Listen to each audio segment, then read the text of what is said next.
You won't hear grammar rules, vocabulary drills, or exam tricks here. What you're about to hear is something deeper, something that speaks to your heart, not your textbook. I'm not here as a teacher or an expert. I'm here as someone who knows exactly how it feels to sit in silence, wanting to speak, but feeling your heart race and your words disappear. I've been there. I know that moment when your mouth opens, but nothing comes out, when your thoughts run faster than your tongue, and your confidence melts into the floor. That's fear, not lack of knowledge, not bad English, just fear. Maybe you've studied English for years. You've watched lessons, memorized grammar, repeated phrases, listened to teachers, and maybe even passed exams. But when it's time to actually speak, when a real person looks at you and waits for your words, everything changes. Your palms sweat, your heartbeat quickens, your throat tightens. The words you practiced so perfectly in your head suddenly disappear. You freeze. And then a small voice in your mind whispers, "See? You can't do it. You're not good enough." That voice grows louder with every hesitation, every awkward silence, every nervous laugh. But here's the truth. That voice is not reality. It's fear pretending to protect you. Let me say something that might surprise you. You're not bad at English. You're not behind. You're not broken. You are simply scared. Scared to be wrong. Scared to sound strange. Scared that someone will laugh or judge you. And that fear, my friend, is far more powerful than any grammar mistake. Because fear doesn't just silence your words, it silences your identity. It makes you feel small, uncertain, and ashamed of something that should make you proud, your effort to connect, to grow, to learn. And here's what most people don't realize. You are not alone in this.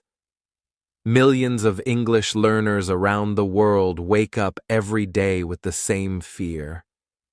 They know what they want to say, but their voices get trapped behind invisible walls. These are people who dream in English, think in English, even write in English. But when it comes to speaking, something inside them freezes. You might look at fluent speakers and think, they're different from me, but they're not. The only difference is that they learn to walk through fear, not away from it. I want you to imagine this for a moment. A small child learning to speak their first language. They don't worry about mistakes. They don't care if the sentence is perfect. They just speak, joyfully, fearlessly, naturally. Every wrong word becomes a step forward. Every attempt builds strength. But somewhere along the way, as we grow older, we start believing that mistakes are dangerous, that people will laugh if we're wrong, that speaking imperfectly means we've failed. That's when fear begins to control us. It hides behind perfectionism. It disguises itself as, "I need more time," or "I'll speak when I'm ready." But fear's favorite trick is to make you wait forever. You might believe that the reason you can't speak confidently is because you don't know enough grammar, or your vocabulary is too small, or your accent is too strong. But the truth is, confidence doesn't come from knowledge. It comes from courage. Grammar is useful, but it won't give you bravery. Vocabulary helps, but it won't erase fear. You could know every English word in the dictionary and still hesitate to speak. Why? Because speaking is not an academic skill. It's an emotional one. You're not fighting grammar. You're fighting fear. Let's take a moment to be honest. When you speak your native language, you don't think about grammar rules, do you? You don't plan every sentence. You just speak because you feel safe, But when you speak English, your body doesn't feel safe. Your brain sends danger signals. Be careful. You might make a mistake. That's why your mouth goes dry and your mind goes blank. It's not that you don't know the words. It's that fear shuts down the part of your brain that helps you access them. Fear tells your mind, don't risk it. But staying silent is a bigger risk, because silence steals your voice. So, what if we stopped fighting fear and started understanding it? What if we stopped saying, I'm bad at English, and started saying, I'm learning to speak through fear? That's the shift we'll make together. This isn't just a lesson about English. It's a journey about emotion, psychology, and the way your brain learns courage. Because the moment you make peace with fear, your words will come out freely. You'll stop thinking so much and start feeling more. You'll stop trying to be perfect and start being real. And that, my friend, is when fluency begins. In this journey, I'll show you how to transform fear into freedom, step by step. We'll talk about the emotional roots of fear, the science behind confidence, and daily habits that rewire your brain for courage. You'll learn how to feel safe while speaking, how to practice alone without judgment, how to train your mouth and your mind to work together. These aren't theories. They're real methods used by thousands of learners who went from silence to confidence, not by studying harder, but by changing how they feel inside. Before we move on, I want to make you a promise. This talk is not about perfection. It's not about sounding native. It's not about impressing anyone. It's about you, finding your real, natural, fearless voice. By the time you finish listening, you'll understand why fear isn't your enemy and how it can actually become your greatest teacher. You'll know how to replace self-doubt with calm strength. And you'll discover that the path to fluency is not paved with grammar books, but with bravery, repetition, and self-kindness. So, take a deep breath. You don't need to rush. You don't need to prove anything. You don't even need to speak perfectly. You just need to stay. Listen. Feel every word. Because everything that follows has one purpose: to help you speak English freely, confidently, and without fear. If you truly want to transform not just your English but your life, stay until the end. Don't skip a single moment. Every second is designed to help you understand yourself, your emotions, and your voice. Remember this: fear doesn't mean you're weak. Fear means you're growing. Every time your heart beats faster before you speak, it's not a sign of failure. It's a sign of courage trying to rise. And today, we're going to set that courage free. This is where your new journey begins, not toward perfect English, but toward fearless English. Welcome to the start of your transformation. Step 1. Face your fear, don't fight it. Let's begin this journey with the most powerful step of all, facing your fear. Because you can't speak freely if you're still running away from what's holding you back. Most people try to fight their fear, to silence it, to pretend it's not there. But fear doesn't disappear when you ignore it. It grows in silence. It becomes stronger every time you hide from it. And one day, it becomes so big that even the smallest English conversation feels impossible. Think about it like this. Fear is like a shadow. The more you run from it, the larger it seems. But when you turn around and face it, you realize it's just a reflection of your own light, waiting to be understood.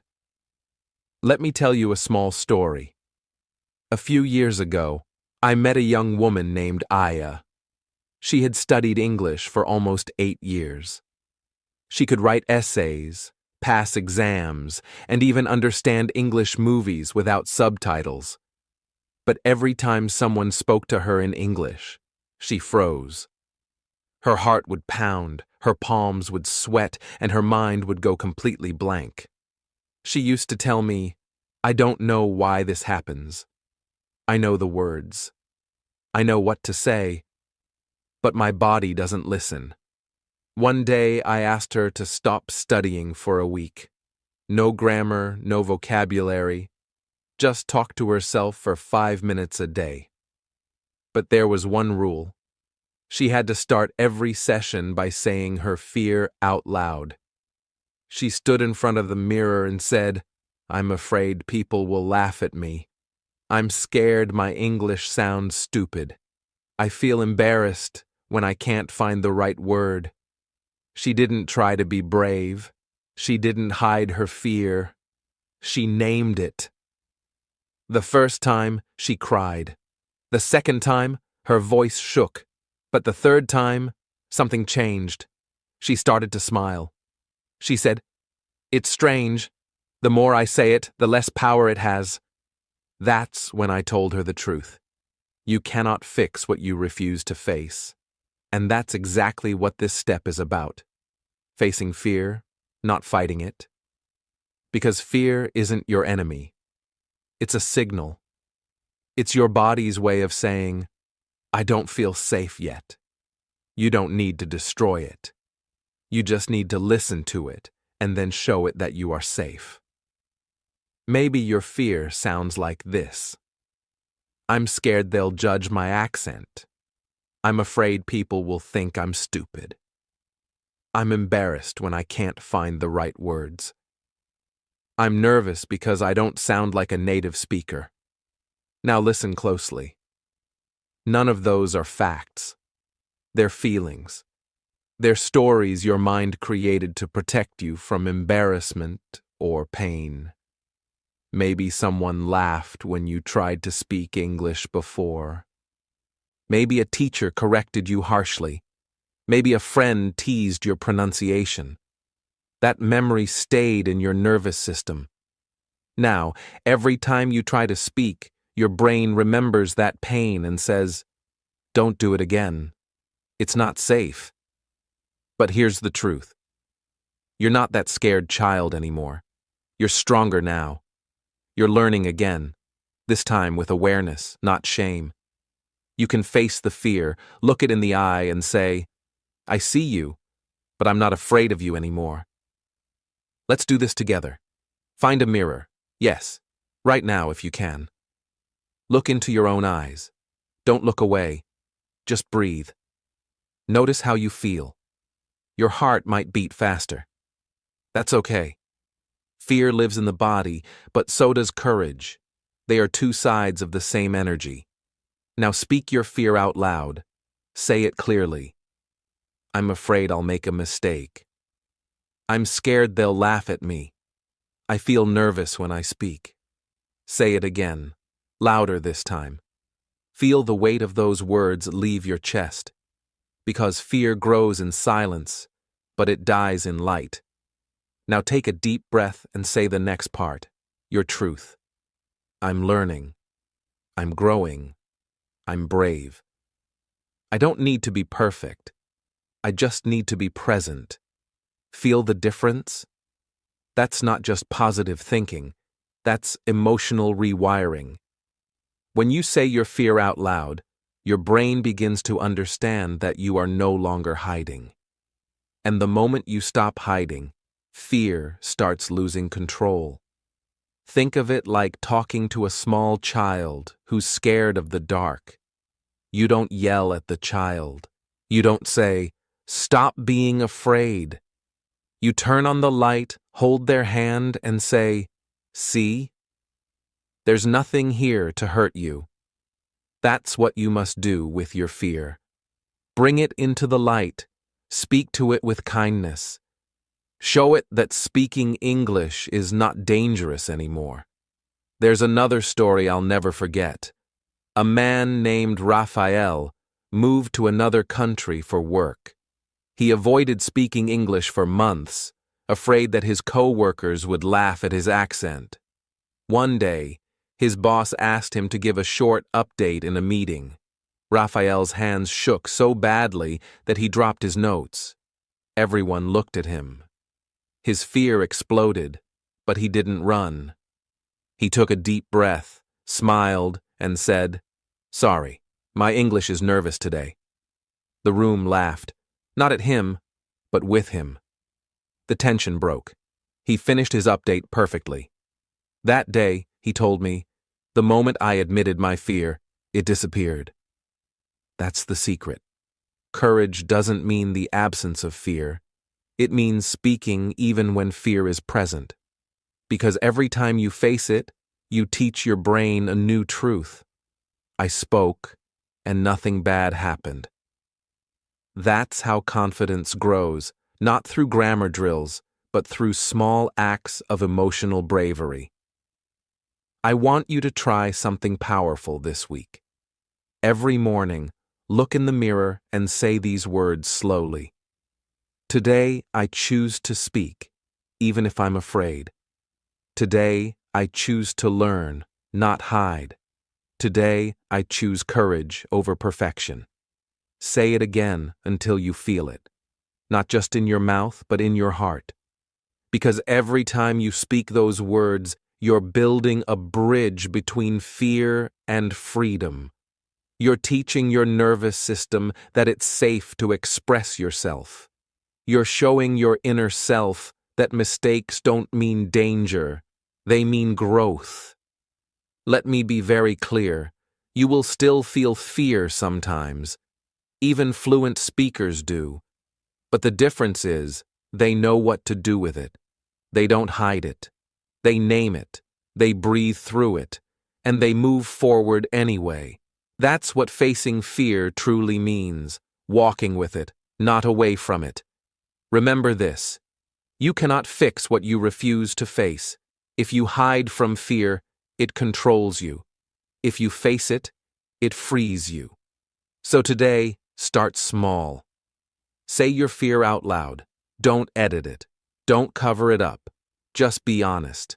Because honesty opens the door that perfectionism keeps closed. Your journey to fearless English doesn't start with vocabulary lists or grammar books.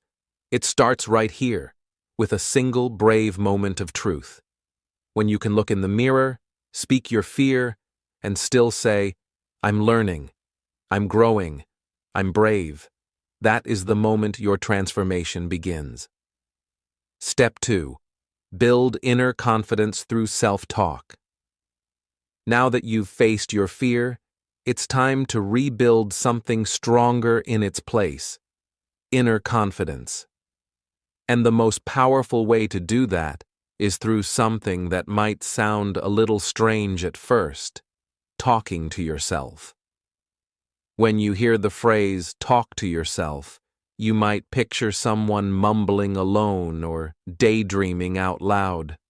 Society teaches us that talking to ourselves is odd or even embarrassing. But science and experience say the opposite. Self-talk is not weird, it's wisdom. It's one of the most powerful psychological tools you have to change your emotions, your focus, and your confidence. The most successful athletes, actors, and speakers all use it. They talk to themselves before a performance, during moments of fear, and even after mistakes. They tell their minds what they want to believe before the world can tell them something different. So why does it work? Because the brain listens to your voice more than anyone else's. When you speak out loud, your voice becomes proof, evidence your brain can hear. Silent thoughts are easy to ignore or replace with doubt, but spoken words are physical. They vibrate through your body. They sound real. They teach your brain, "This is who I am." That's why self-talk isn't just practice, it's training for courage. Every English learner says, I want someone to practice with. They think progress depends on a teacher, a partner, or a native speaker. But here's the truth. Your best speaking partner has always been you. You're available 24 hours a day. You never interrupt. You never laugh at yourself. You never walk away.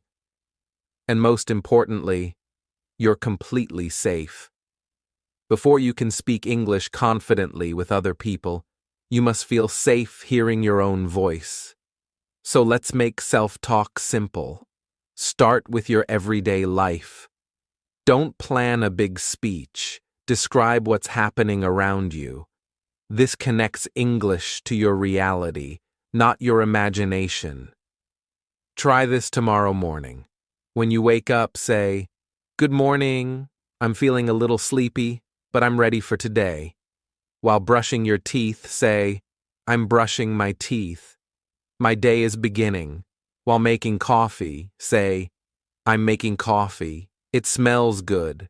When you step outside, say, "The weather is nice today. I can feel the sun." When you come home at night, say, "I did my best today. I'm proud of myself." That's it. No grammar lessons, no translation, just real sentences from your real life. The goal isn't perfection, it's connection. Connection between your voice and your confidence. The more you speak, the more your brain learns. English belongs to me. Here's why this simple act is so powerful. When you talk to yourself out loud, you activate multiple areas of your brain at once, the ones for thinking, speaking, and listening. You hear English, process English, and produce English all at the same time. It's like exercising 3 muscles together: your mouth, your mind, and your emotions. The result? Faster fluency, deeper comfort, and lower fear. Silent study doesn't do this. Only spoken practice does. That's why I always say, fluency begins inside you, not with others. Now, let's add something even more powerful: the mirror technique. Stand in front of a mirror and look at yourself as you speak. At first, it might feel uncomfortable. You might notice your expression, your accent, or your hesitation. That's normal. But remember, this isn't about judging yourself. It's about befriending your reflection. When you look into your own eyes while speaking English, you're building emotional safety. You're teaching your body, I can be seen and still be safe. Start small. Smile at yourself. Make gentle eye contact. Then say something simple like, "Hi, I'm learning English."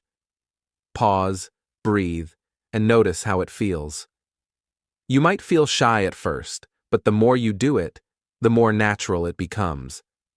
It's the same skill you'll use in real conversations: eye contact, presence, and calm expression. Mirror speaking turns your fear of being seen into confidence in being visible. You can turn any quiet moment into a practice moment. Walking to work? Describe what you see. There's a red car. The street is busy today. Cooking dinner? Narrate it. I'm cutting vegetables. I like this smell. Feeling tired? Acknowledge it kindly. I'm tired, but I'm proud that I'm still practicing. These tiny monologues might seem unimportant, but they build something huge: the habit of speaking without fear. Every time you speak to yourself, you send your brain a message. English is normal. Speaking is safe. I can do this. Here's a simple formula to make self-talk powerful. 1. Describe. 2. Feel. 3. Affirm. Describe what's happening. I'm sitting at my desk. Feel something about it. I feel calm and focused. Affirm your effort. I'm proud of myself for practicing. You can do this anywhere. The language doesn't have to be fancy. The goal is emotional repetition. training your heart to stay calm while your mouth moves. Because the more your emotions and words work together, the less fear controls you. Let's practice some emotional mini affirmations right now. Say them with me. I'm learning every day. My English doesn't need to be perfect to be powerful. Every time I speak, I'm becoming more confident. I'm proud of myself for trying. I belong in English conversations. Don't just whisper them. Say them clearly. Feel each word. These affirmations may sound simple, but they change your inner dialogue. And your inner dialogue creates your outer reality. If the voice in your head is always negative, it will control your actions.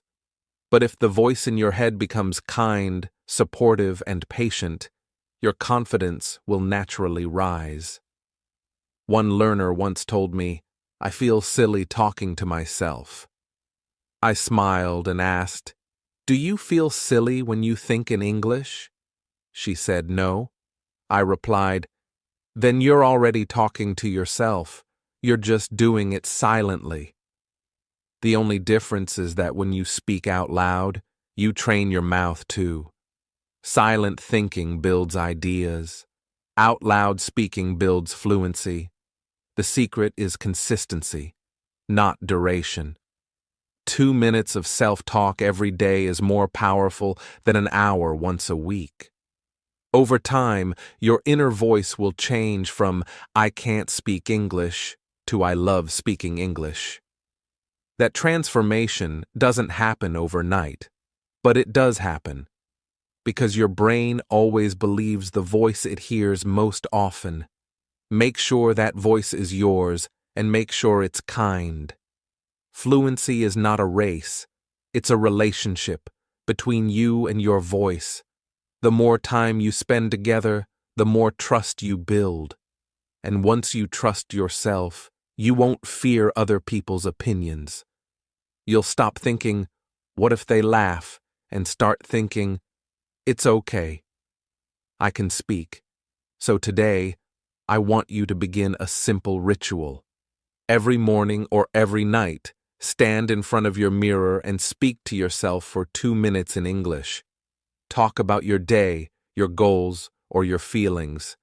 End by saying 3 affirmations. I'm learning, I'm growing, I'm brave. Do it daily for 1 week. Watch how your confidence shifts.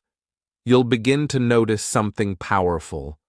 The more you talk to yourself, the less afraid you are to talk to others.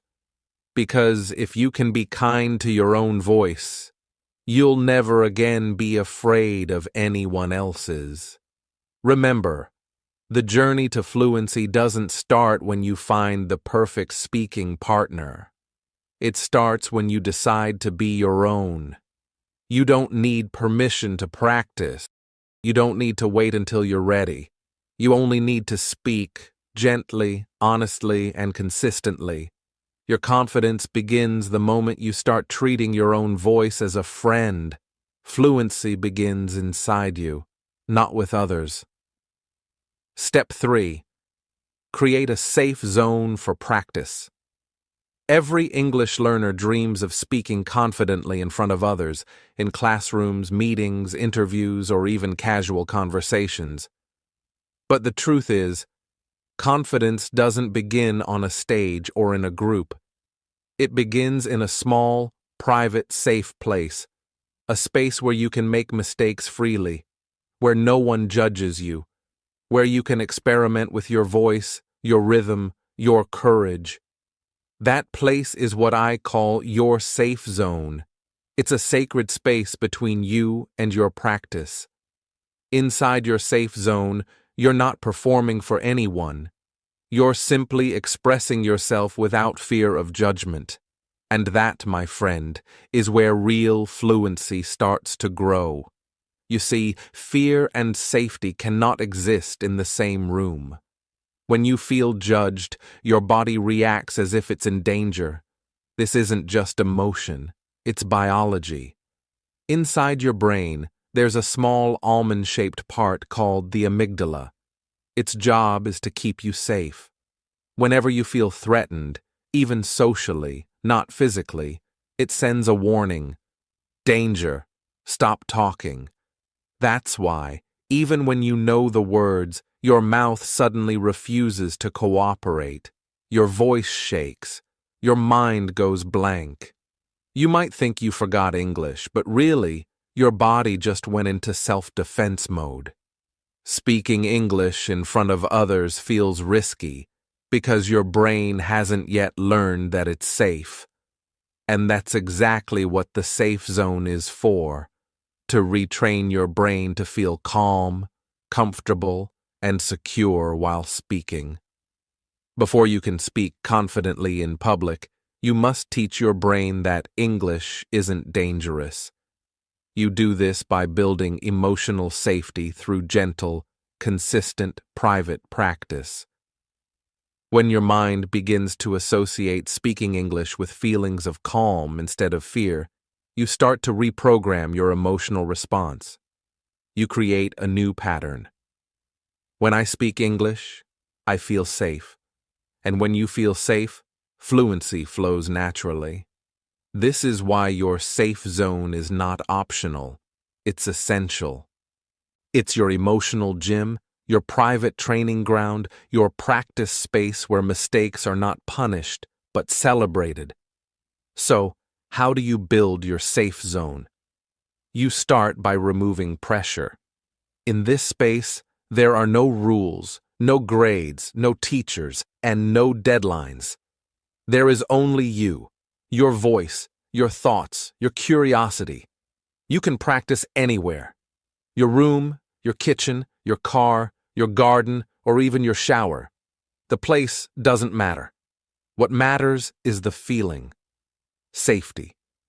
When you know that nobody can interrupt or correct you, your brain begins to relax. And when your brain relaxes, your words start to flow. This is the golden rule of your safe zone. Practice without pressure. Now let's make this real. Here are a few simple, powerful ways to create your own safe zone practice. You can start with the easiest one. Talk to your pet, your dog, your cat, even your plants. They make perfect listeners. They never interrupt, they never laugh, they never judge. You could say, "Hey Max, I'm going to cook dinner now. How are you today? You're such a good boy." It may sound silly, but it's one of the most effective exercises.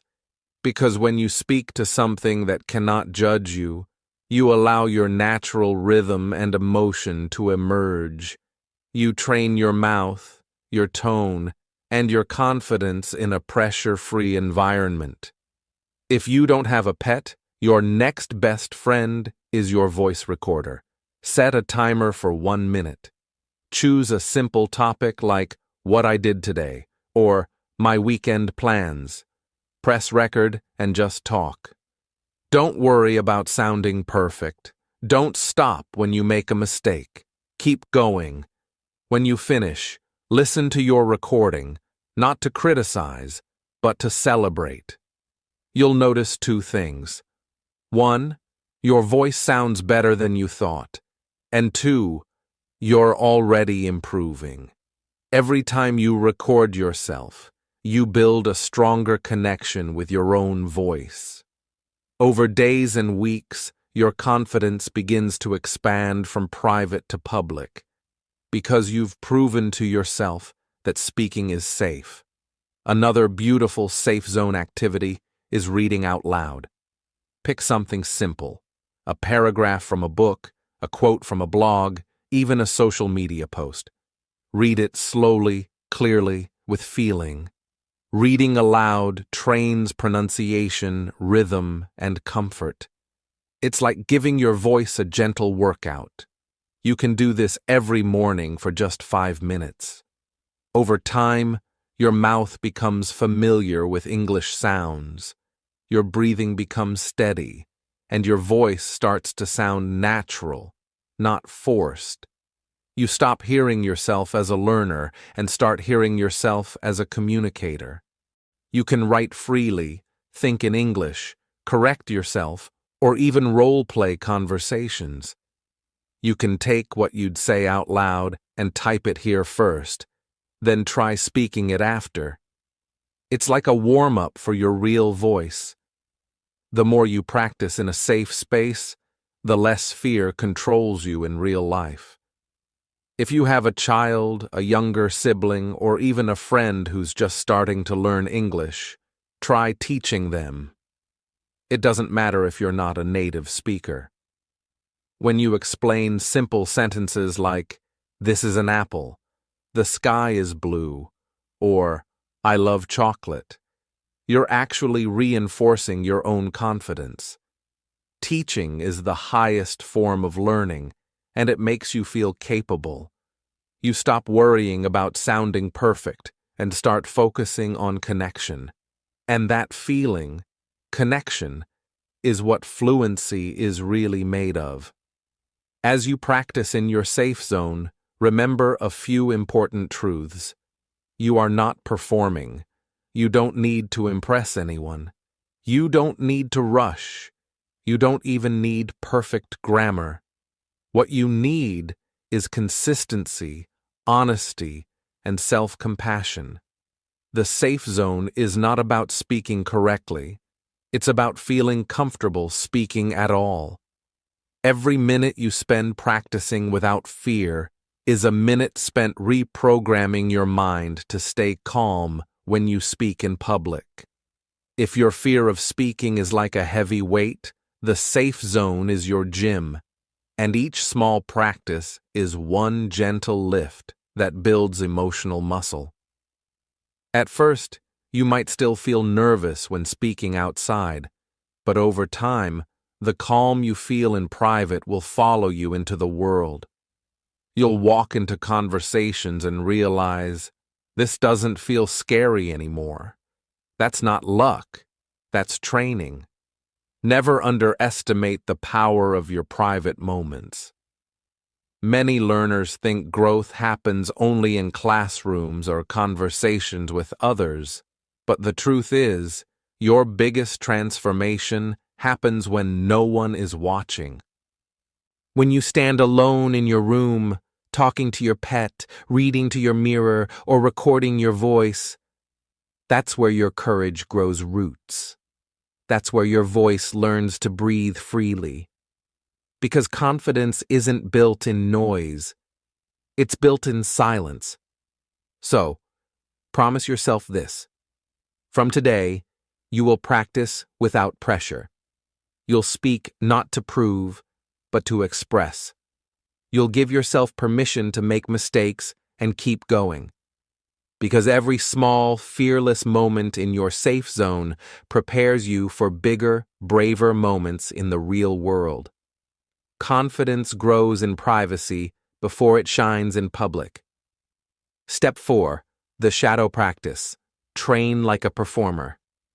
There is a reason why some people sound so natural when they speak English.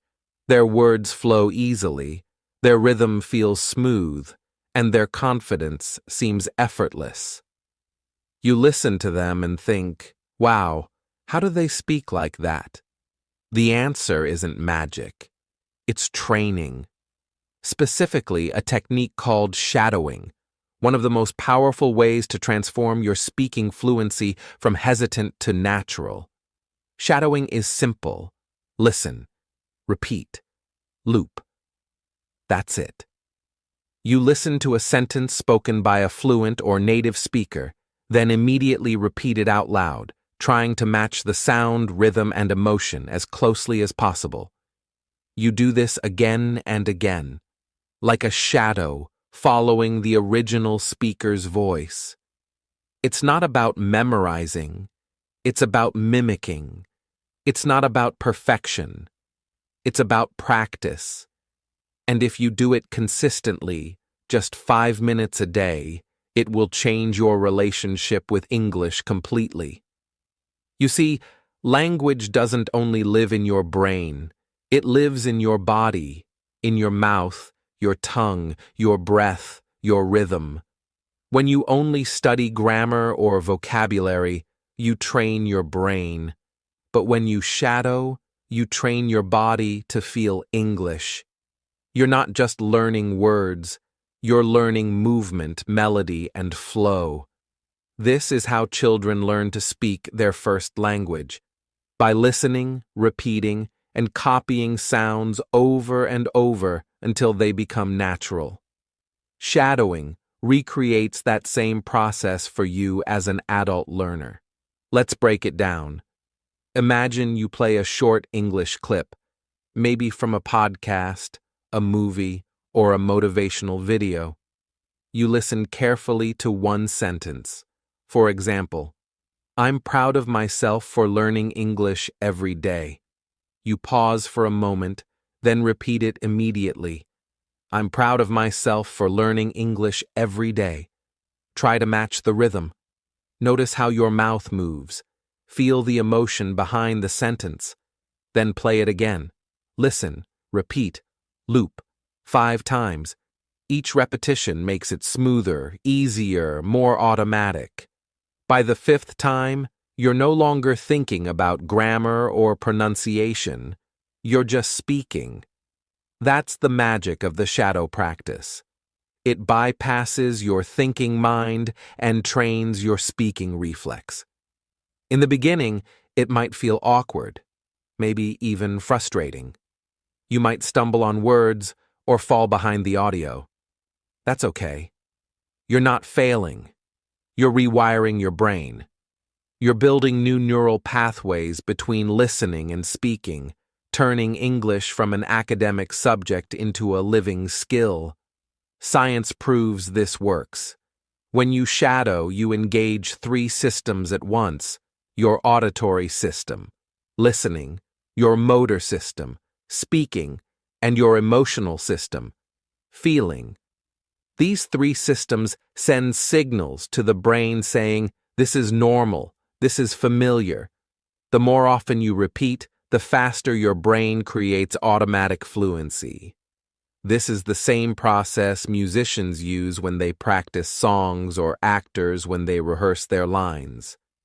Repetition isn't boring. It's brain training. Think of it like learning to dance. The first time you try a new move, you look awkward. You count the steps. You feel uncomfortable. But after a few rounds, your body starts to remember. You stop thinking. You start moving naturally. Shadowing does the same thing for your mouth. It teaches your tongue, lips, and vocal cords to dance in English rhythm, smooth, confident, and expressive. You can start with short, emotional sentences. These are easier to connect with. Here are a few examples you can use. "I'm getting better every single day. Mistakes help me grow stronger. I don't need to be perfect. I just need to be brave. I love the sound of my English voice. English is my friend, not my fear." Play each sentence from any clear English source, a YouTube video, a movie clip, a speech, or even from your favorite English podcast. Listen once, repeat immediately, then loop it 5 times. Feel how the words roll off your tongue. Feel how your confidence grows with every round. This is not about sounding like someone else. It's about teaching your own voice to move freely, without hesitation. You can turn this into a daily habit. 5 minutes in the morning, 5 minutes before bed. That's enough. Choose one short clip per day, no longer than 10 seconds, and shadow it until you can say it naturally. It doesn't matter what accent you use or how fast you go. What matters is consistency. When you train every day, even for a few minutes, you'll start to notice something incredible. You'll begin to feel English instead of translating it. Your mouth will know what to do before your mind starts analyzing. Many learners tell me, "I can't think fast enough when I speak English." That's because they only practice thinking, not speaking. Shadowing fixes that. It turns slow, hesitant speech into automatic flow. You stop thinking about every word. Your brain hears a sound and your mouth responds instantly. That's what fluency really is. Not perfection, but automaticity. You can also record your shadow sessions to see your progress. On day 1, you might sound nervous or robotic. Your timing might feel off. But don't judge yourself. This is your foundation. Keep recording each day, just 1 minute per session. On day 10, listen to both recordings. You'll hear the difference. Your tone is smoother, your rhythm is clearer, your voice sounds stronger. That's proof of real transformation. It's not imaginary, it's audible, and it's one of the most motivating feelings in the world. If you want to make shadowing more fun, try using movie scenes or motivational quotes. Choose a line that inspires you emotionally. For example, from a movie, "I will not give up." From a speech, "Believe in yourself when no one else does." Repeat these lines with feeling. Use your hands, your face, your whole body. You're not just copying sound, you're expressing emotion. Because the goal of speaking is not just clarity, it's connection. When you connect emotion with words, your speech becomes powerful and authentic. And remember, shadowing is not about speed. Don't chase fast speakers. Start slow. Choose voices that are clear and natural. Once you're comfortable, increase the difficulty little by little, but never rush. Fluency doesn't come from speed. It comes from rhythm, confidence, and repetition. Whispering doesn't count either. You have to speak out loud. The sound of your voice matters.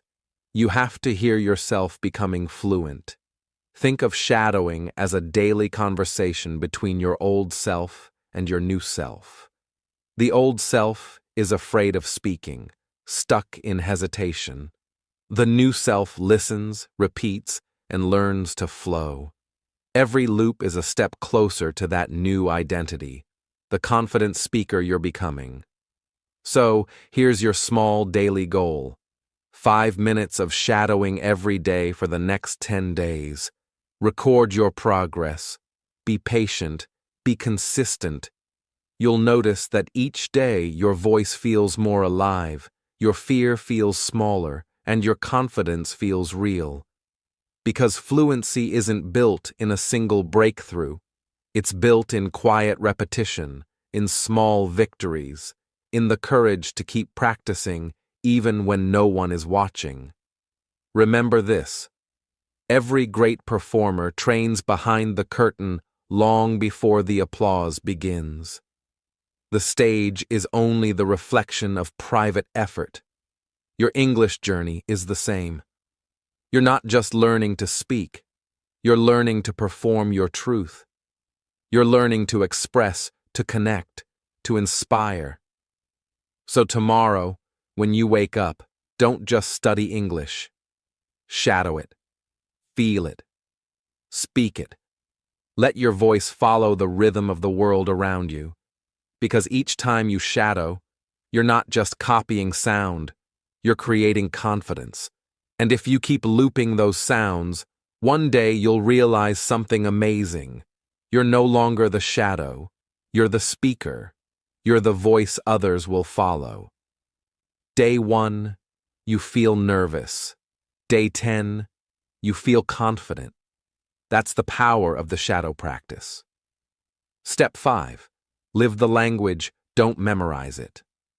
Most English learners spend years memorizing grammar rules, vocabulary lists, textbook dialogues, exam answers. They repeat the same cycle: study, remember, forget, repeat. It feels productive, but deep down, it's frustrating. You memorize 100 new words one week, but when you try to speak, none of them come out.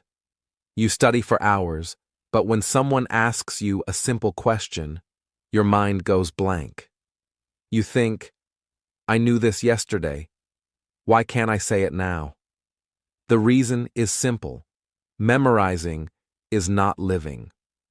When you memorize English, you store it in your short-term memory, temporary, fragile, easily lost. But when you live English, you store it in your identity, permanent, natural, and automatic. Think of it like learning to ride a bicycle. You can read books about balance, watch tutorials, and memorize the steps, but you'll never truly know how to ride until you actually get on the bike, fall a few times, and feel what balance means. The same is true for English. You can memorize every grammar rule, but until you feel English in real moments, it won't stay. Real fluency doesn't come from repetition on paper. It comes from repetition in life. When you memorize, you study English like a subject. When you internalize, you live it like a habit. Memorizing focuses on remembering. Internalizing focuses on experiencing. Memorizing makes you think, did I say that correctly? Internalizing makes you feel, this is just how I speak. And that difference changes everything. The most powerful way to internalize English is to use it during your real daily actions. Don't wait for a special study time. Turn your ordinary moments into English moments. When you wake up in the morning, say out loud, I'm waking up now.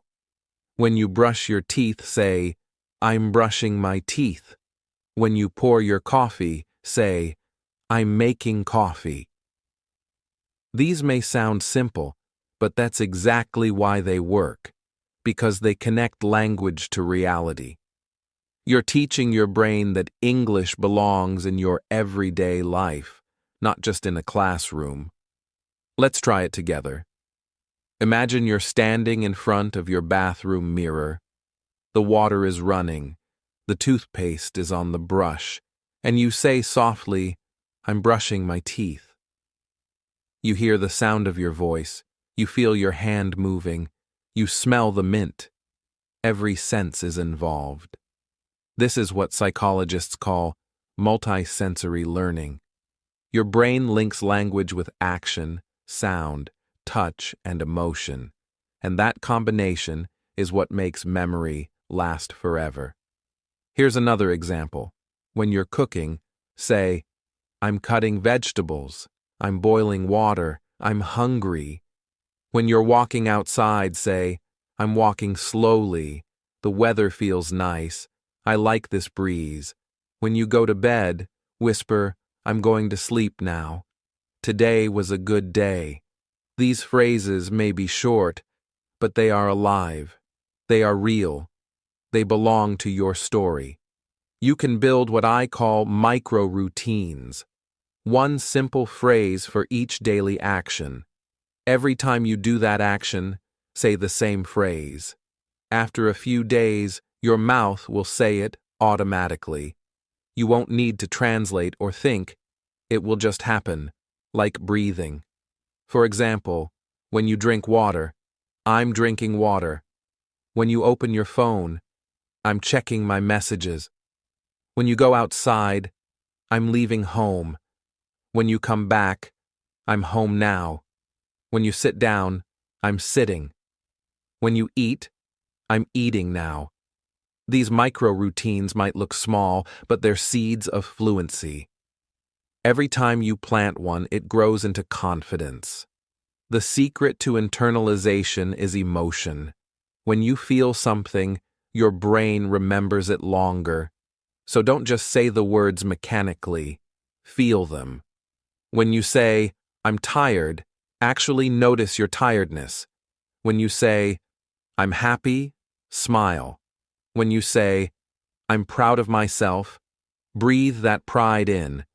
Each emotion becomes glue for your memory. The more you connect feelings to words, the more deeply they stick. Let me tell you about a learner named Sana. She used to write pages of vocabulary lists every day. She memorized words like exhausted, delighted, frustrated, relieved. But when she tried to use them in real life, she forgot. So I asked her to stop memorizing and start living. The next time she felt tired after work, I told her to say, "I'm exhausted." When she laughed at a funny video, I told her to say, "I'm delighted." When she lost her keys, I said, "Now say, I'm frustrated." Within weeks, those words became part of her emotional language. She didn't have to remember them anymore. They lived inside her. That's internalization. You can do this too. The next time something happens in your day, no matter how small, describe it in English. If it rains, say, "It's raining again." If your friend calls, say, "I'm talking to my friend." If you spill coffee, say, "Oh no, I spilled it." These are not just words, they're memories. They're proof that English belongs to your life. The more you use English to describe your real world, the less it feels like a foreign language. It becomes your second voice. You stop switching between English mode and native mode. You start living in both naturally. And that's when fluency stops being something you chase and starts being something you are. Another way to live English is to connect it with things you love. If you love music, describe your favorite song in English. If you enjoy cooking, say each ingredient aloud while you cook. If you love journaling, write your thoughts in simple English sentences, not perfect grammar, just feelings. For example, I felt peaceful today. I miss my family. I learned something new. This emotional journaling builds a bridge between your heart and your language. It teaches you that English isn't just a set of rules. It's a way to express who you are. You don't need to memorize 10 new words every day. You just need to live one word deeply. If that word is happy, then use it today. Say, "I'm happy," when something good happens. If that word is tired, use it when your body feels heavy. When words meet emotions, they never leave. The next time you open a textbook, don't just read it, act it. Don't just memorize, "I'm going to the store." Actually say it while walking to the store. When you live a sentence, your brain saves it as a memory, not a rule. And once it becomes a memory, you'll never forget it again. So let's make this practical. This week, choose 7 small actions you do every day. For each one, pick one English sentence, then use it every time you do that action. That's your 7-day fluency routine. For example, day 1, I'm brushing my teeth. Day 2, I'm eating breakfast. Day 3, I'm leaving home. Day 4, I'm working now. Day 5, I'm resting. Day 6, I'm cleaning my room. Day 7, I'm going to sleep. Say them out loud every time. Don't skip. Don't correct. Just live them. By the end of the week, you'll notice a quiet transformation. Your mouth will start speaking before your mind starts worrying. English will begin to flow naturally through your day, not as a task, but as a habit. You'll stop saying, "I'm studying English," and start saying, "I live in English." Remember this always. Fluency is not a memory game. It's a lifestyle.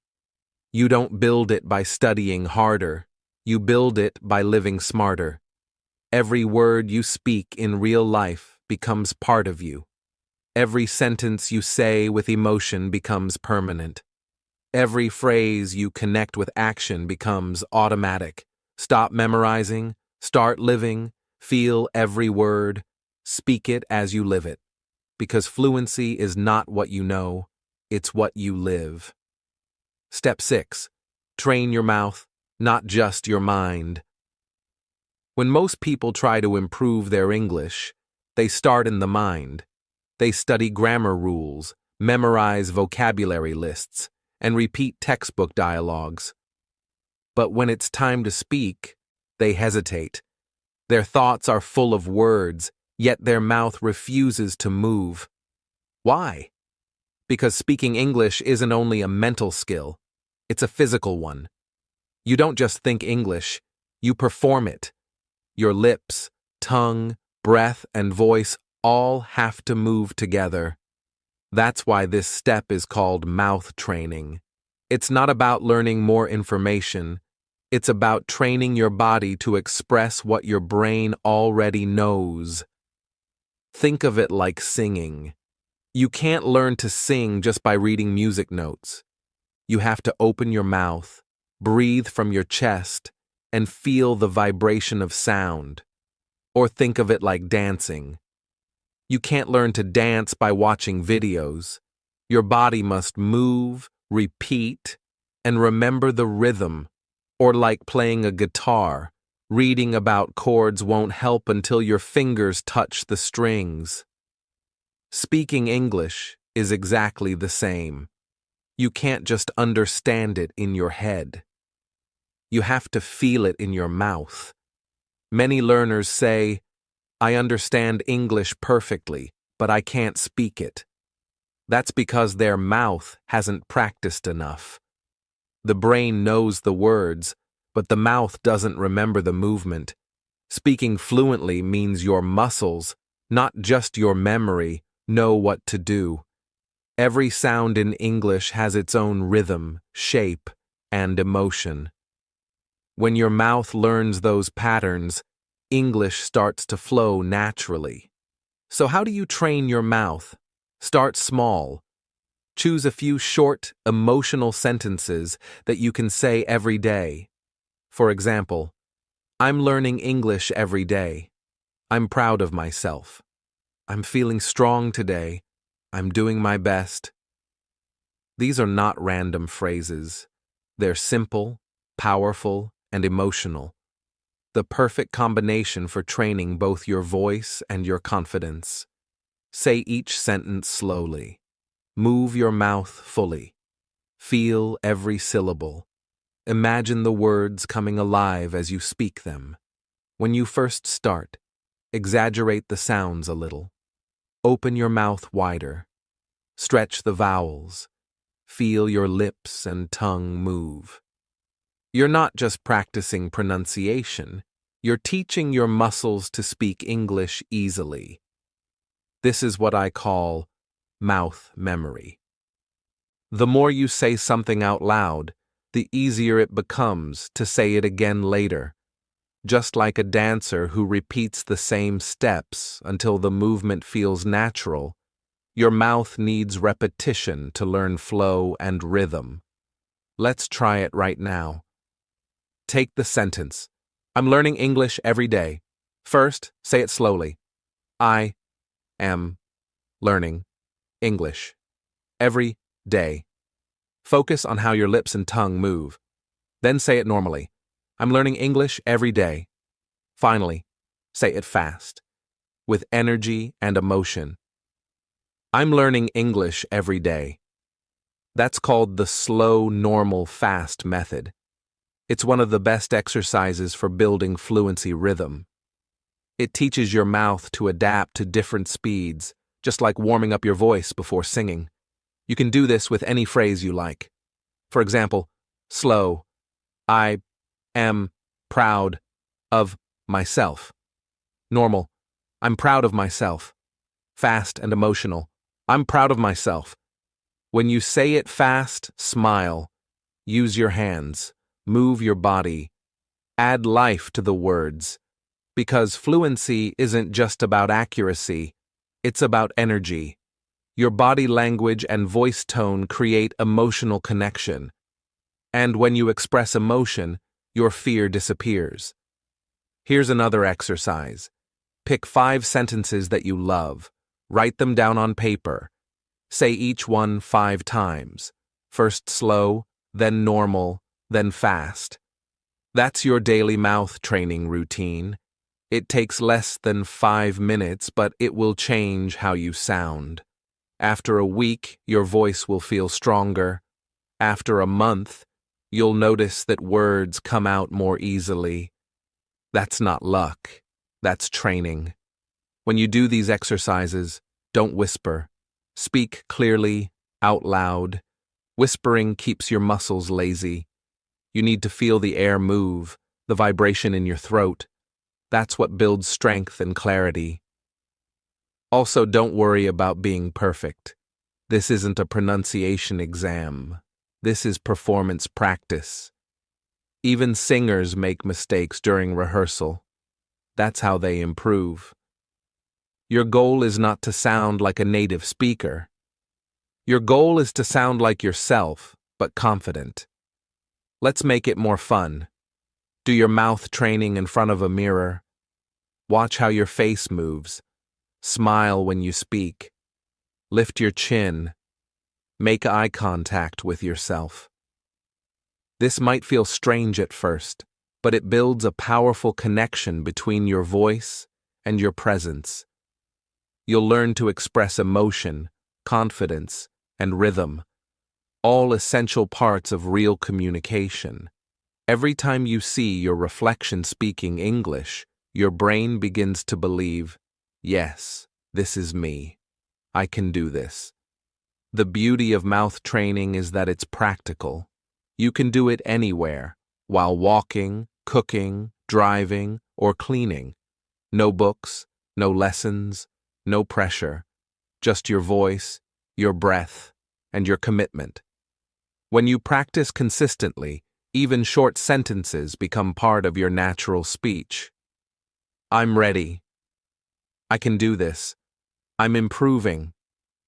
These phrases become automatic responses, small bursts of fluency that show your brain you're capable. You'll also notice that pronunciation becomes easier over time. That's because repetition rewires your motor memory.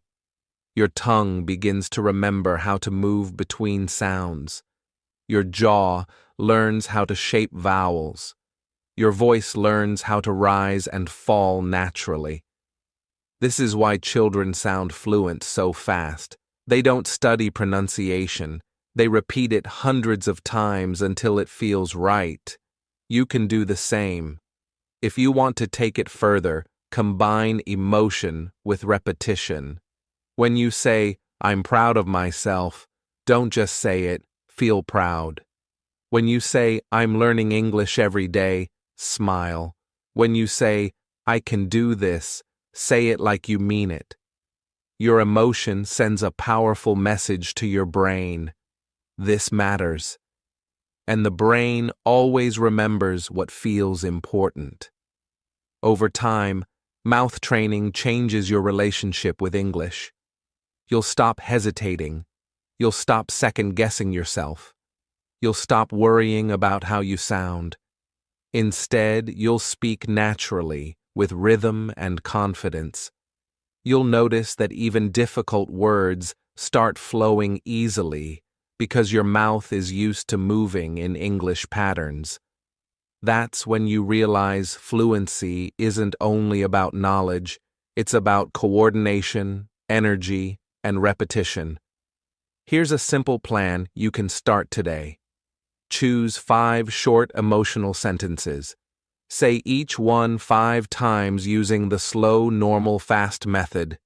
Do this once in the morning and once at night. It takes less than 10 minutes. If you stay consistent, you'll feel results in just 1 week. Record yourself once on day 1 and again on day 7. You'll hear your progress. Your voice will sound clearer, smoother, and more confident. That sound is the sound of courage growing inside you. Remember, your mouth is your instrument. You can't play music by thinking about it. You have to make sound. Don't hide behind silence. Speak out loud. Stretch your voice. Feel the rhythm. Train your mouth every day, and it will reward you with fluency that feels effortless and real. Because grammar builds knowledge, mouth training builds courage. Step 7. Transform mistakes into power. From the moment we were children, most of us were taught one dangerous idea: mistakes are bad. At school, every red mark on the paper meant failure. Every wrong answer meant disappointment. We learned to associate mistakes with shame, embarrassment, and punishment. So now, as adults, when we speak English and make a mistake, those old emotions return instantly. Our heart beats faster, our mind screams, "Don't say it unless it's perfect," and we freeze. But here's the truth. This belief is not natural. It's learned. And what's learned can be unlearned. In this step, we will break that old rule and replace it with a new one that will set you free. From now on, remember this: fluency equals freedom to make mistakes.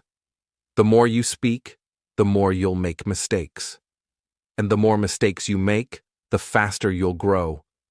The goal is not perfection. The goal is progress.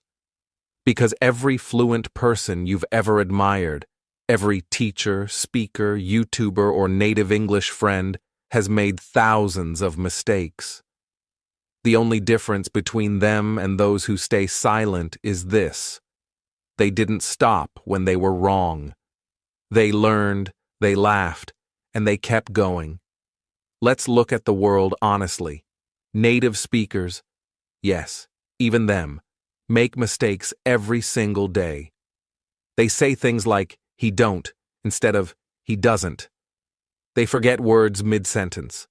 They mix up tenses, repeat phrases, and mispronounce names. But here's the thing: they don't stop talking because of it. They keep communicating. Why? Because their brain is free from fear. They know communication matters more than correctness. They understand that being human means being imperfect, and that's okay. Imagine if a child stopped learning to walk because they fell a few times. That sounds silly, right? But that's exactly what we do with English. We stumble once or twice and say, "I can't do this." But falling isn't failing. It's training. Every mistake is your muscle learning a new movement. Every wrong word is your brain rewiring itself for success. Without mistakes, there is no mastery. Here's a new way to think about it. Mistakes are not proof of weakness. They are proof of effort. Every time you make one, it means you're doing something brave, something millions of learners never do. You're trying. Trying is not failing. Trying is progress in motion. The only true failure is silence. Silence stops growth. Mistakes push it forward. Let me tell you about a learner named Paolo. He used to avoid speaking English because he hated making errors. He would rehearse sentences for hours before every conversation. But the moment he forgot one word, his confidence collapsed. One day I asked him to start something called a mistake journal. I told him to write down every mistake he made each day, not to fix them, but to celebrate them. He looked confused at first, but after a week, something changed. His journal was full of sentences like, "I said I goed instead of I went," "I forgot the word for neighbor," or "I mixed up few and a few." I asked him how he felt reading them. He smiled and said, "I feel proud. It means I spoke." That's the magic of this method. The moment you start treating mistakes as achievements, fear loses power. Your brain begins to associate speaking with freedom, not danger.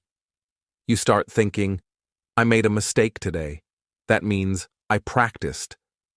The mistake journal is not a book of errors. It's a record of courage. Every line you write is a victory against fear. Try this yourself. Keep a small notebook or use your phone. Each day, after you speak or practice, write down 3 mistakes you made. Next to each one, write what you learned from it. Then, at the bottom, add a positive note. I'm proud of my mistakes because they prove I'm trying. If you do this for 7 days, something amazing happens. You stop hiding your imperfections. You start feeling proud of your effort. You stop punishing yourself for being human. Here's what this practice does scientifically. It rewires your brain's emotional response. Instead of releasing fear when you make a mistake, your brain begins to release curiosity and pride. You replace shame with learning. You create safety in your mind. And that emotional shift is what allows true fluency to grow. You can even make it playful. Every time you catch yourself making a mistake, smile and say, "Good. That's one more step forward." Or if you're talking with a friend and they correct you, say, "Thank you. I just learned something new." These small reactions turn fear into power. They turn correction into connection. You see, perfectionism kills progress. When you try to sound flawless, you block your natural rhythm. You speak slower, you overthink, and your sentences lose life. But when you allow mistakes, your voice becomes free. You start to focus on meaning, not mechanics. You start enjoying the conversation instead of performing it. And when you enjoy something, you automatically get better at it. Here's a secret that fluent speakers know. They don't wait for perfection. They speak through imperfection. Every conversation is practice. Every wrong word is a teacher. Every correction is a gift. They don't run away from mistakes, they invite them, because they know that every mistake today builds tomorrow's fluency. So, I want you to change one small habit starting today. When you speak and make a mistake, instead of saying, "I'm bad at English," say, "I'm getting better because I tried." Instead of thinking, "I embarrassed myself," think, "I was brave enough to speak." Instead of saying, "I failed," say, "I learned." Because words shape your emotions, and your emotions shape your confidence. Speak kindly to yourself. Your brain is always listening. If you want, you can even read your mistake journal out loud once a week. Say each sentence, laugh at it, and celebrate it. This simple ritual reminds you that progress is not about being perfect. It's about being present. You'll start to see your journey as something beautiful. Messy, yes, but beautiful. Remember, the people you admire didn't become fluent because they avoided mistakes.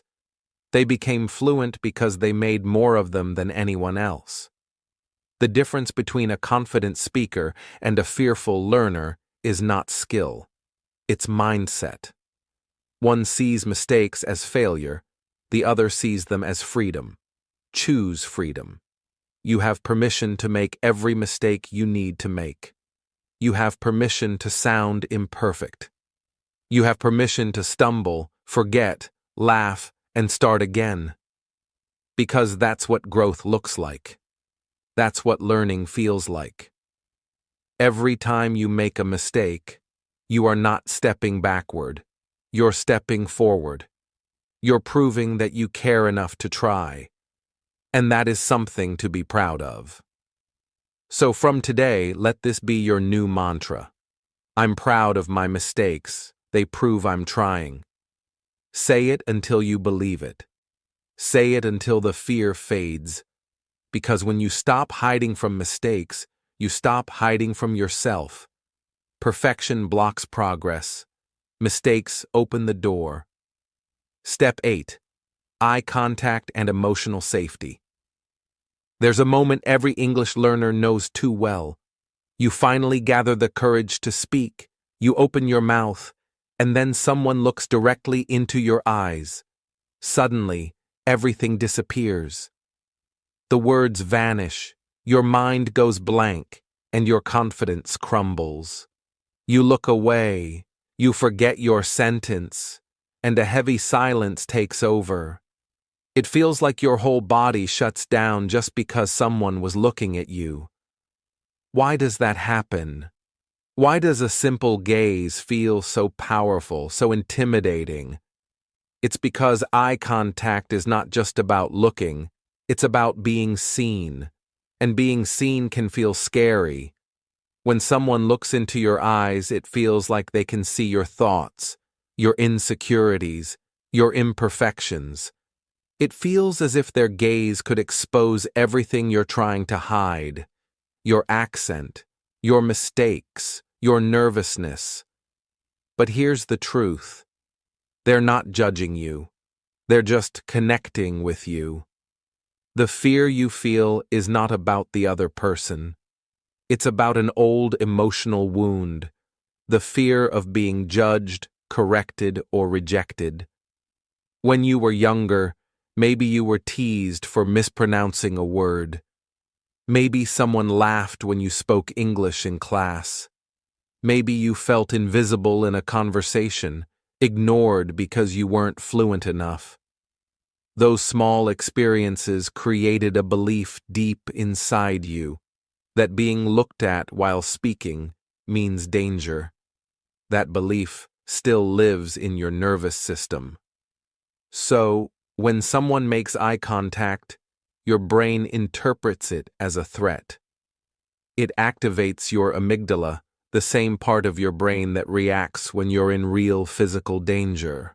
Your body tenses, your heart rate increases, your voice tightens.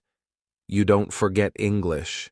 Your body simply enters protection mode. But the truth is, you are safe. You're not in danger. You're just being seen. That's what emotional safety is all about. Teaching your brain to feel calm while being visible.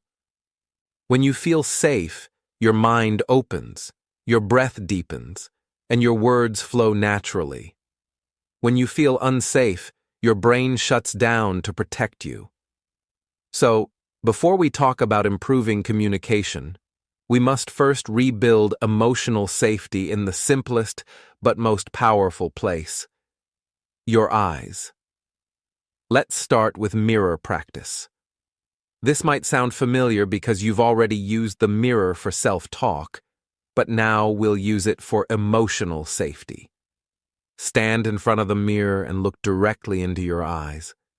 Don't analyze your face. Don't judge yourself. Just look. Notice what you feel. Maybe you feel uncomfortable at first. Maybe you want to look away. That's okay. Just stay with it. Breathe deeply. Then, say something kind to yourself. You are doing well. You are learning. You are growing. Smile, even just a little. The goal is not to act confident. It's to feel safe being seen by your own reflection. Do this every day for a few seconds longer. The more you practice, the more your brain learns that looking and being looked at is not dangerous. This is called desensitization, gentle exposure that rewires your emotional response. You start building tolerance, and then comfort, and finally, confidence. You're training your nervous system to stay calm while being visible. Once you're comfortable with yourself, start practicing with others. But choose kind faces first. Talk to friends, family, or people who make you feel relaxed. Avoid starting with strangers or large groups. When you speak, use what I call inclusive eye contact. Inclusive eye contact means connection, not control. It's warm, open, and gentle, like you're inviting someone into your words. Many people think confidence means staring directly into someone's eyes without blinking. That's not confidence. That's intimidation. Real confidence feels kind, not cold. It says, I see you, and I trust that you see me. When you use inclusive eye contact, you're creating emotional safety for yourself and for the listener. You're saying, we're having a conversation, not a competition. Here's how you can practice inclusive eye contact. Use the 3-second rule. When you talk to someone, look into their eyes for about 2 to 3 seconds. Then, look away naturally, maybe at your hands, the floor, or something nearby, for a moment. Then, return to eye contact. This rhythm feels natural, both for you and the listener. It prevents your brain from feeling overwhelmed, and it keeps the conversation relaxed. If you're in a group or speaking to an audience, move your eyes gently from one person to another every few seconds. Think of it like sharing warmth, not scanning, not staring. You're connecting, not controlling. And when you listen to someone else, keep soft, steady eye contact. Nod occasionally. Smile slightly. This tells your brain, I belong here. I can hold this space calmly. Here's a simple exercise you can try anywhere. Watch an English video, maybe a podcast, an interview, or even a speech. Focus on the speaker's eyes for a few seconds at a time. Notice how calm or expressive they are. Notice that their eye contact feels natural, not forced. This helps your brain model what emotional comfort looks like during communication. Now, I want to tell you something important. The moment you avoid eye contact because of fear, you teach your brain that being seen is dangerous. But the moment you hold eye contact, even for 1 second longer, you teach your brain that being seen is safe. Every second counts. Every second is a small victory. Each time you look at someone and keep speaking, you're breaking an old pattern. You're rewriting your story. From, I'm afraid to be judged, to I'm comfortable being seen. And here's a truth most people forget. You are not being judged. You are being seen. When someone listens to you, they're not examining your accent or your grammar. They're connecting with your energy. They're watching your confidence, your emotion, your humanity. They're seeing you. People don't remember perfect sentences. They remember how you made them feel. When your eyes show sincerity, kindness, and warmth, your words don't have to be perfect. Connection will do the work for you. I once coached a student named Layla who avoided eye contact completely. She said, when someone looks at me, I forget everything. So, we started small. She practiced mirror gazing for 10 seconds a day.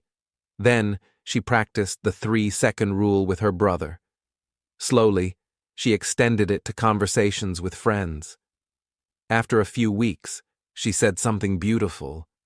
Now, when someone looks into my eyes, I feel calm, like we're sharing a moment, not fighting one. That's what emotional safety does. It turns fear into connection. You can begin today. Stand in front of the mirror, look into your eyes. Say, I see you, I trust you, you are safe. Then, in your next English conversation, try the 3-second rule. Don't force it, just flow. When fear appears, breathe, smile. Remember, this is not about performance. It's about presence. The goal isn't to look confident. The goal is to feel safe. Because once your eyes feel safe, your words will follow. Your voice will sound clearer. Your thoughts will flow faster. Your English will sound more alive. You'll stop worrying about judgment and start feeling connection. You'll stop hiding and start shining. Eye contact is not about power. It's about peace. When your eyes feel safe, your heart feels open. And when your heart is open, your English flows with truth and warmth. That's when you realize something profound. Fluency isn't just about speaking. It's about allowing yourself to be seen. When your eyes feel safe, your voice becomes strong. Step 9. Choose clarity over complexity. One of the biggest myths in language learning is this: the more complicated your words, the better your English. So many learners fall into this trap. They think, if I use big vocabulary, people will think I'm smart. They try to sound advanced, sophisticated, impressive, but what actually happens? They freeze. They overthink. Their sentences become heavy, their message becomes unclear, and their confidence disappears. The truth is, complex English does not make you a better communicator. Clear English does. Clarity is not simple-mindedness, it's mastery. It's the ability to express something deep in a way that anyone can understand. Great speakers, whether they are presidents, poets, or teachers, all have one thing in common. They speak simply, so their message goes straight to the heart. When you focus on big words, you build walls. When you focus on clarity, you build bridges. Let's dismantle this myth right now. Many learners think that using complex vocabulary makes them sound fluent. But fluency isn't about impressing others. It's about connecting with them. You don't need to sound like a dictionary to be understood. You just need to sound like yourself. Let's compare two sentences. I'm experiencing a mild level of fatigue due to insufficient rest. I'm tired. Which one is better? The first sounds like a medical report. The second sounds human. The second builds connection. It's the kind of sentence people actually use in real life. Simplicity isn't weakness. It's wisdom. Here's another one. I would appreciate it if you could provide clarification regarding the aforementioned topic. Or simply, can you explain that again, please? The first creates distance. The second creates understanding. Fluency is not about showing off your vocabulary. It's about making your message flow naturally and sincerely. Think about the people who inspire you most. Speakers, mentors, leaders. Do they use complicated words every second? Or do they speak in a way that feels warm, natural, and easy to follow? True fluency is not about complexity. It's about clarity, connection, and confidence. The simpler your language, the faster your brain works, and the calmer your body feels. When you try to sound smart, your brain goes into overdrive. You start searching for big words, double-checking grammar, and judging every sentence. This mental overload creates hesitation. But when you speak clearly and simply, your brain relaxes. The words flow easily. Your message feels authentic. You stop trying to sound good and start trying to be understood.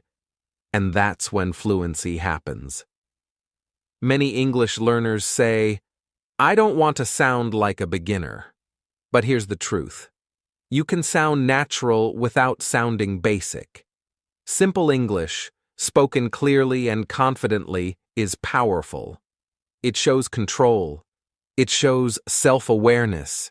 It shows emotional intelligence. You don't need fancy words to make people listen. You just need honest ones. Let's take a few examples side by side to show how clarity transforms communication. Instead of, I wish to engage in a leisurely outdoor stroll, say, I want to go for a walk. Instead of, I was unable to attend due to unforeseen circumstances, say, I couldn't come because something unexpected happened. Instead of, Your assistance would be greatly appreciated in this regard. Say, "Can you help me with this?" Instead of, "My sincere apologies for the inconvenience caused," say, "I'm sorry for the trouble." In every pair, the second version is shorter, warmer, and more real. You don't lose meaning by simplifying. You gain honesty. You give your listener space to connect. Here's a truth most fluent speakers understand. Communication is not a performance. It's a relationship. Your goal isn't to impress. Your goal is to express. When you speak clearly, people don't think about your English. They think about you. They hear your emotion, your message, your authenticity. And that's what builds trust. Clarity also brings calm. When your sentences are short, your breathing stays steady. You stop rushing. You stop worrying about grammar in the middle of a conversation. Instead of trying to sound perfect, you sound peaceful. You give yourself permission to speak naturally, without fear. The simpler your sentences, the more confident your voice becomes. Here's another way to understand it. Complicated language hides fear. Clear language reveals confidence. When you use big words, it's often because you want to protect yourself. You want people to see your knowledge instead of your vulnerability. But when you speak simply, you're saying, "I trust myself. I don't need to hide behind words." That's real confidence. Try this exercise. Record yourself talking for 1 minute about your day. Don't plan anything. Just speak. Then listen to it and notice where your sentences feel heavy or complicated. Rewrite them in simpler words, the kind you'd use with a close friend. Then record it again. You'll feel the difference immediately. Your second version will sound clearer, calmer, and more alive. That's the version you want to take into real conversations. Another tip: stop translating from your native language. Many learners try to translate complex ideas directly, which creates long, confusing sentences. Instead, think in images and feelings. Describe what you see, what you feel, what you mean, not what you think sounds smart. For example, instead of translating a formal expression like, "I am overwhelmed by the magnitude of this experience," simply say, "I can't believe this is happening. I'm so happy." Speak from your heart, not your dictionary. You'll also find that people respond better when you speak simply. They'll smile more. They'll listen more carefully. They'll feel at ease around you because your words don't create pressure. This is what communication is truly about. Creating a shared emotional space where both people feel comfortable. I remember a student named May who used to overcomplicate everything. She wanted to sound professional, so she spoke like a business manual. Her sentences were long, her tone was tense, and her eyes showed fear. I asked her to try something different. I told her to speak like she was talking to a friend, using only short, clear sentences. At first, she said, "But that sounds too simple." I told her to trust the process. 2 weeks later, she came back smiling. "I had a conversation at work," she said, "and they understood me perfectly. For the first time, I felt relaxed." That's the power of clarity. It's not just about words, it's about freedom. So, here's your new rule. If a sentence makes you feel tense, shorten it. If a word makes you hesitate, replace it. If a phrase doesn't sound natural, simplify it. Your goal is not to sound advanced. Your goal is to sound alive. Remember, the best English is the English that flows from your heart to another person's heart. without fear in between. Let's say it together. My English doesn't need to be complicated to be powerful. My voice is clear. My words are simple, and my message is strong. Language is not about how much you know. It's about how well you connect. Simplicity is not a step backward. It's the highest form of fluency. When you stop chasing complexity, you finally find confidence. Don't complicate. Communicate. Conclusion: speak with freedom, not fear. You've come a long way. From the quiet fear that once stopped your voice to the growing confidence that now lives in your words. This journey has been more than just about learning English. It's been about rediscovering yourself. You started with fear, moved through courage, built confidence, and found clarity. What began as a language lesson became a transformation of your heart. You've learned that English isn't just something you study, it's something you live, something you feel, something that becomes part of who you are. In the beginning, fear felt like an enemy. It made your chest tight, your voice shaky, and your mind blank. But now you understand that fear was never there to hurt you.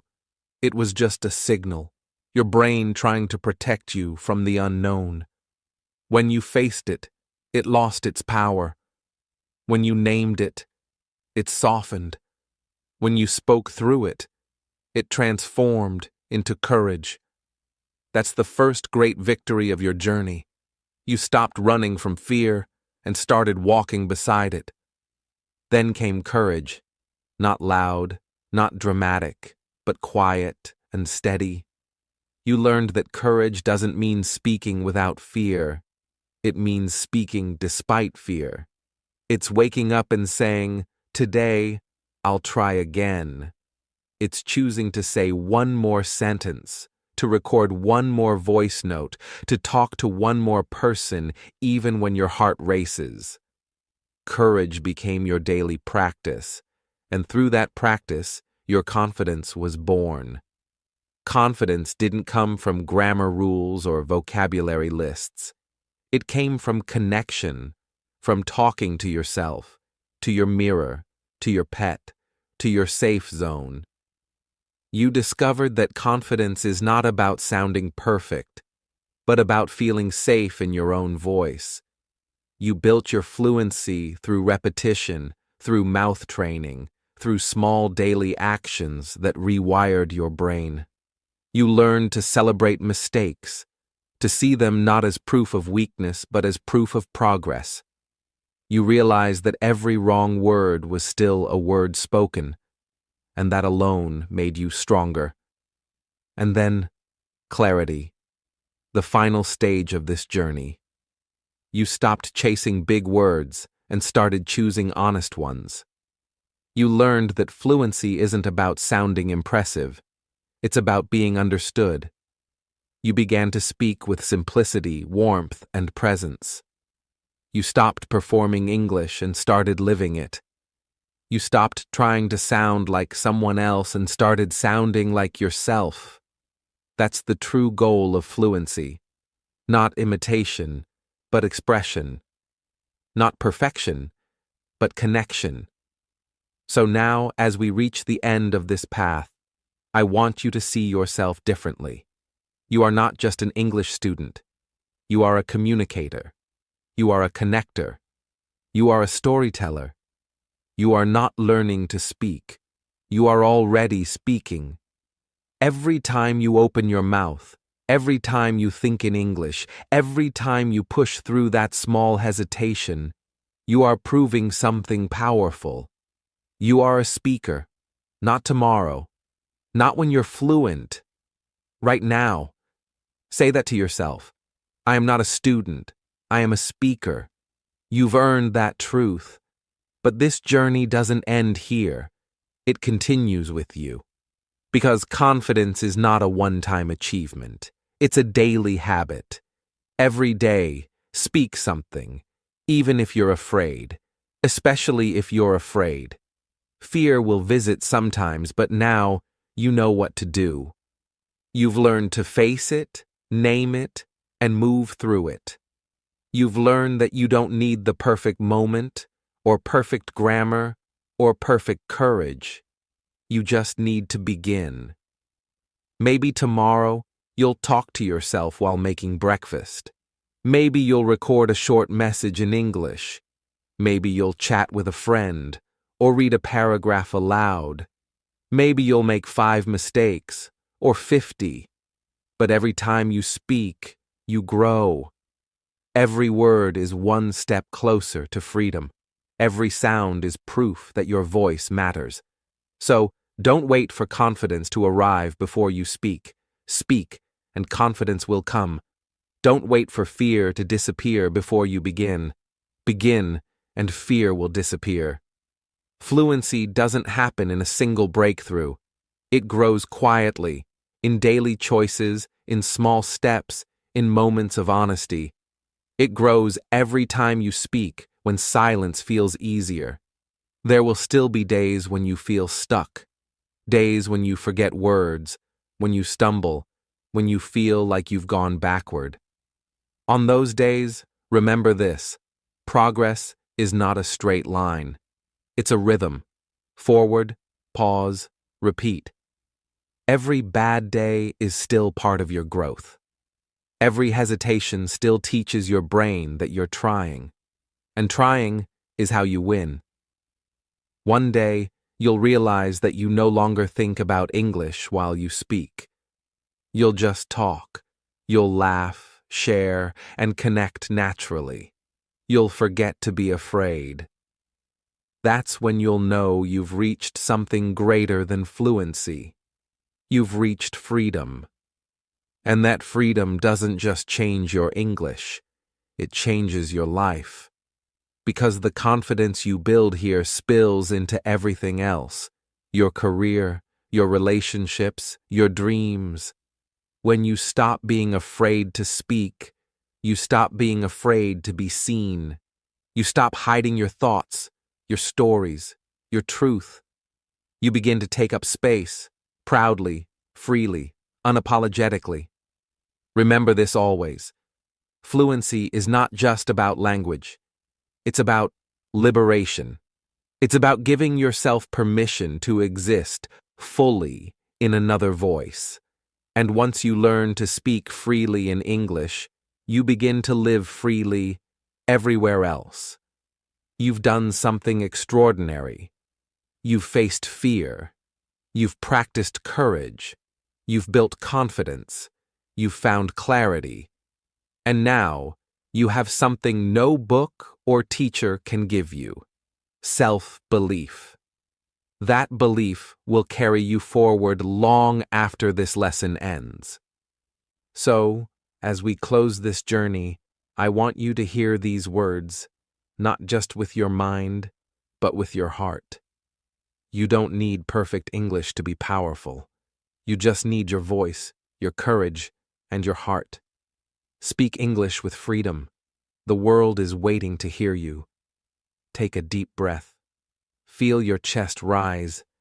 Feel your words inside you, ready to be spoken. This is your time. You are ready. Go out there. Speak bravely. Speak honestly. And speak freely. Because the world doesn't